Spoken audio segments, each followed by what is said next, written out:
Terima kasih pemirsa Anda masih bersama kami di seputar Bali. Sebelum pandemi virus corona atau COVID-19, Bali sempat diguncang tragedi bom Bali Jilid 1 dan 2.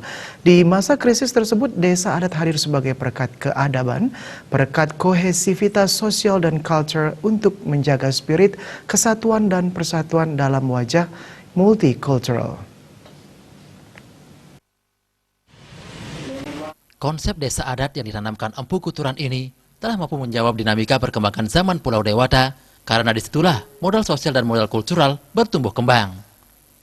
Kini kekuatan bertahan hidup masyarakat Bali kembali diuji dengan semakin masifnya penyebaran COVID-19. Dalam konteks dharma agama dan dharma negara, desa adat kembali mendapat mandat yang lebih berat, ibaratnya menjadi garda terdepan melawan musuh yang tidak terlihat secara kasat mata ini. Dan tugas ini menjadi mulia karena memang yang terancam adalah keselamatan warga masyarakat Bali. Sinergitas pemerintah dengan desa adat sebagai komando teritorial sangat penting dalam menangkal penyebaran COVID-19. Oleh karena itu, desa adat harus dibekali dengan regulasi, baik oleh pemerintah provinsi maupun pemerintah kabupaten kota di Bali, yang tentu tidak lupa berkoordinasi bersama pemerintah di tingkat desa dan kelurahan sebagai infrastruktur pemerintah terdepan. Desa adat sebagai kekuatan infrastruktur sosial juga mendapat alokasi anggaran dari APBD provinsi dan APBD kabupaten kota.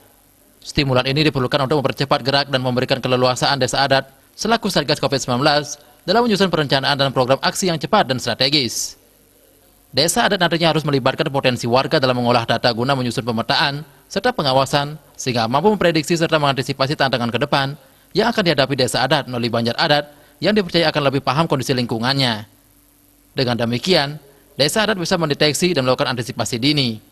Sosialisasi protap medis dengan penyadaran nalar ilmiah juga masih terus dilakukan. Peran puskesmas di masing-masing wilayah desa adat sangat penting dalam menopang upaya pemulihan dan pemeliharaan kesehatan masyarakat.